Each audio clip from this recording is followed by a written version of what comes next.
बेगूसराय के सांसद और केंद्रीय मंत्री श्री गिरिराज सिंह साहब का भी इंटरव्यू है। कांग्रेस के बहुत बड़े नेता हैं हमारे कन्हैया जी जो बिहट के हैं, उनका भी इंटरव्यू है। तो मेरा भी इसमें इंटरव्यू शाया हुआ है, मुझे बहुत अच्छा लगा। और आज आप लोग आए हैं केंद्रीय मंत्री गिरिराज सिंह साहब को कि बेगूसराय के अंदर वो विकास का दरिया बहाते और लोगों की वाहवाही लूटते, लेकिन वो ऐसे करने में कामयाब न रह सके, बल्कि उन पर ये इल्ज़ाम लग रहा है, जो हकीकत भी है, सच्चाई भी है, कि वो हमेशा कोशिश किए समाज को बांटने का, जबकि बेगूसराय के लोग नहीं बट पाया है। नमस्कार, आप देख रहे हैं FOB न्यूज़। और आज फिर मैं 1.5 साल के बाद मीडिया जगत में आ गई हूँ। और मेरे ख्याल से मैं 1.5 साल हुआ है। बाकी बेगूसराय के जितने भी तमाम हमारे व्यूवर्स अभी देख रहे हैं, वो मुझे याद दिलाइएगा कि कितना टाइम हुआ है, आप लोग मुझे भूले तो नहीं हैं। हम और सानू जी फिर से स्टार्ट किए हैं, अपना प्यार जैसे पहले बनाए थे वैसे ही बनाए रखिएगा। और आज हमारा पहला इंटरव्यू है, वो भी बेगूसराय के जाने माने शख्सियत हैं, उनसे भी थोड़ी देर में आपको मिलवाएंगे। उससे जदयू के वरिष्ठ नेता हैं अकील अख्तर जी, जाने माने शख्सियत हैं, आज उनसे मिलवाना है। और किस मुद्दे पे मिलवाना है मैं थोड़ा सा वो भी बता दूं।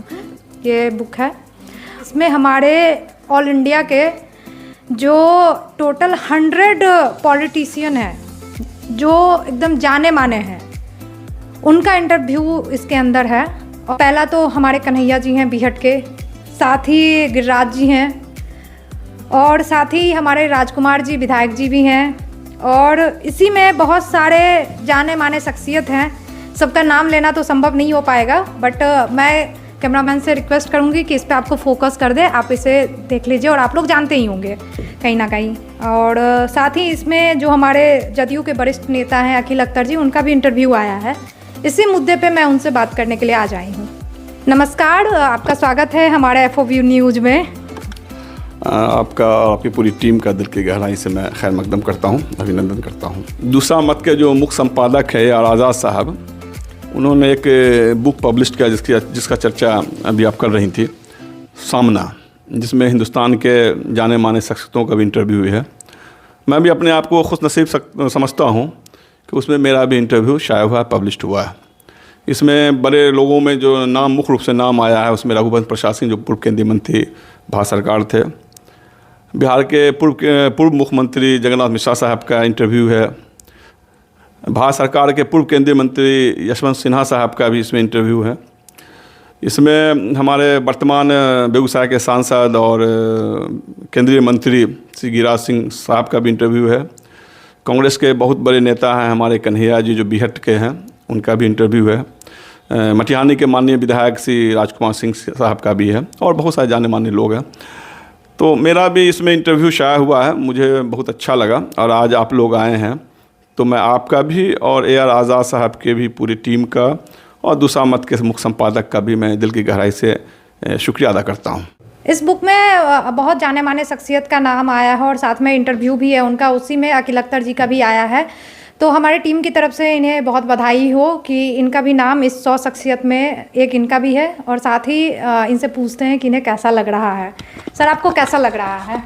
देखिए मैडम, ज़िंदगी में जब कुछ भी सफलता होती है तो अच्छा लगता है। जीवन में बहुत सारे हमको मेडल मिले, बहुत ज़्यादा अप्रिशिएशन लेटर मिला, लोगों ने मान सम्मान दिया, तो मैंने सबका शुक्रिया अदा किया और ऊपर वाले का शुक्रिया अदा किया, क्योंकि इज़्ज़त और ज़िल्लत का मालिक ऊपर बैठा हुआ है, ईश्वर है, अल्लाह है, जो इंसान को इज़्ज़त भी देता है और ज़िल्लत भी देता है। जुलाई को आपको एक अवार्ड मिला था जिसे सांप्रदायिक सौहार्द अवार्ड कहते हैं, और मैं आप लोगों को दिखाती हूँ, ये है अवार्ड इनका। आइए जानते हैं इस अवार्ड के बारे में।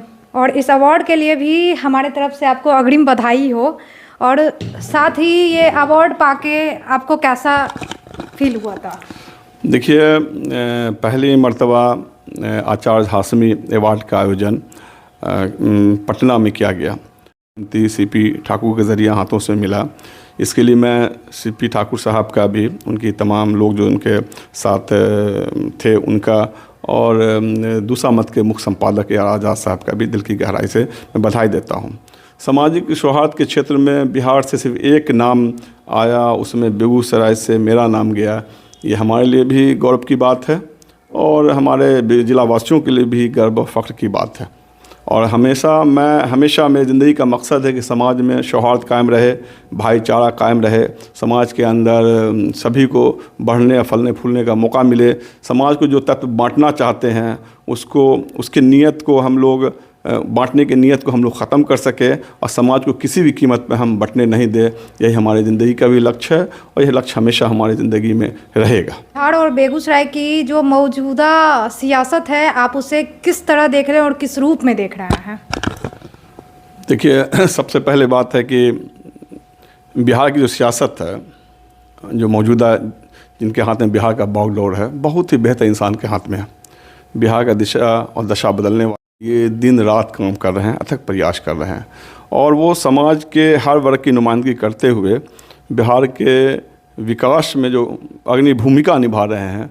हम लोग माननीय मुख्यमंत्री नीतीश कुमार के इसके लिए दिल की गहराई से हम लोग बधाई देते हैं कि वो बिहार के सचमुच बहुत बड़े हितैषी हैं और बिहार सही व्यक्ति के हाथ में है। और बिहार का जिस तरह से विकास हो रहा है, अगर केंद्र सरकार मुख्यमंत्री के कुछ मांगों को अगर मांग लें तो बिहार भारत के सबसे श्रेष्ठ प्रदेश में बिहार का शुमार होगा। सबसे अग्रणी पंक्ति में है वो हमारा स्टेट शामिल हो जाएगा। बेगूसराय में कुछ दिन पहले चुनाव आया था और बहुत ही नए चेहरे सामने उभर के आए थे और बहुत ही उसमें बदलाव आए और देखने को मिले। और उसमें क्या कुछ बदलाव हुआ? बेगूसराय की राजनीतिक आज कहाँ पे खड़ी है और आने वाले समय में आपको क्या लग रहा है, कोई कुछ बदलाव देखने को मिलेगा या जैसे कि तैसा ही रहने वाला है? बेगूसराय बिहार के सियासत में एक धुरी का काम किया है। सियासी एतबार से बेगूसराय हमेशा एक इम्पोर्टेंट जगह रहा है। बेगूसराय के लोग कभी भी ज़ात से और धर्म से प्रभावित नहीं होते हैं और बेगूसराय के लोग हमेशा भाईचारा को पसंद करते हैं। ये बेगूसराय की खूबसूरती है और यही खूबसूरती बेगूसराय वाले लोग दूसरे ज़िलों में भी एक पैगाम देते हैं कि हम बेगूसराय के लोग अमन पसंद हैं, विकास पसंद है। और बेगूसराय के लोग सिर्फ सियासी एतबार से भी नहीं बल्कि कारोबारी एतबार से भी, एजुकेशन के एतबार से भी बिहार के अग्रणी ज़िलों में इसका शुमार होता है। और आप बहुत अच्छा मौका मिला था हमारे माननीय सांसद और केंद्रीय मंत्री गिरिराज सिंह साहब को कि बेगूसराय के अंदर वो विकास का दरिया बहाते और लोगों की वाहवाही लूटते, लेकिन वो ऐसे करने में कामयाब न रह सके। बल्कि उन पर ये इल्ज़ाम लग रहा है, जो हकीकत भी है, सच्चाई भी है, कि वो हमेशा कोशिश किए समाज को बांटने का, ताकि बेगूसराय के लोग नहीं बट पाया है, नहीं बटेगा। बेगूसराय में पहले भी जदयू ने एक मुस्लिम चेहरा दिया था, मुनाजिर हसन, जो चुनाव जीते भी थे और साथ ही सांसद में रहे थे, लेकिन अब वो रिटायर हो चुके हैं। और साथ ही बेगूसराय में जदयू से अभी हमारे आसपास में, या कह सकते हैं जो हमारे जाने माने शख्सियत में, मुस्लिम समाज में आपके अलावा तो कोई देखने को नहीं मिल रहा। सबसे पहली बात तो आप बेदाग चेहरा है। दूसरी बात, आप समाज सेवा आज से नहीं बहुत पहले से करते आए हैं। समाज सेवा में आप विश्वास भी रखते हैं और एक अच्छे शख्सियत भी हैं जाने माने। क्या आने वाले समय में आपको टिकट मिलेगा या नहीं? देखिए मैडम, जो आप सवाल किए हैं इसमें कहीं दो राय न है कि जेडीयू ने एक अक़लियत चेहरा को डॉक्टर मुनाजिर साहब को टिकट दिया था और डॉक्टर मुनाजिर साहब अच्छे मतों से इलेक्शन जीते भी थे। ये अलग बात है कि आज के डेट में वो जेडीयू को अलविदा कह चुके हैं। अब रहा मेरी बात, तो आप कह रहे हैं कि अकील अख्तर का चेहरा बहुत बड़ा है और अकील अख्तर बेदाग है, हाईली क्वालिफाइड है, या देश सेवा भी किया है और समाज सेवा से लंबे अरसों से जुड़ा हुआ भी है। तो हम कई बार इस चीज़ को रिपीट करते हैं कि मैं कोई भी कैंडिडेट का चेहरा नहीं हूँ। पार्टी अगर मुझे कैंडिडेट बनाएगी तो मेरा इनकार भी नहीं है। हमारी पार्टी और हमारे बड़े लीडर माननीय मुख्यमंत्री नीतीश कुमार हों या आदरणीय ललन सिंह साहब हों या हमारे प्रदेश के अध्यक्ष उमेश कुशवाहा साहब हों, ये लोग हर चीज़ को वॉच कर रहे हैं। अगर पार्टी हमको उम्मीदवार बना देगी तो हम स्वीकार करेंगे। पार्टी नहीं बनाती तो पार्टी का जो भी उम्मीदवार होगा, हमारे पार्टी के अंदर बहुत अच्छे अच्छे चेहरे हैं, हर वर्ग से अच्छे से चेहरे हैं। अगर लिस्ट हम बनाएंगे तो लंबा लिस्ट बन सकता है ना। और बेहतरीन लोग सब हैं, बेदाग लोग हैं, युवा लोग हैं, डॉक्टर हैं, बहुत सारे लोग हैं जो इसके उम्मीदवार बन सकते हैं। तो पार्टी जिसको उम्मीदवार बनाएगी या महागठबंधन का जो चेहरा आएगा, हम खुले मन से, तन से, मन से उस कैंडिडेट को इलेक्शन जिताएंगे, क्योंकि ये जीत जो होगी वो हर हाल में महागठबंधन की जीत होगी, हमारे नेता की जीत होगी।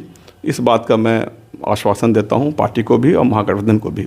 मैं अपने आप को कभी पेश नहीं करता हूँ कि मैं ही चेहरा हूँ, मुझे ही दिया जाए। ये बात हमारी ज़ुबान से कभी नहीं निकलेगी। पार्टी सब चीज़ पे गौर करती है, जैसे हालात बनेंगे वैसा काम किया जाएगा। धन्यवाद।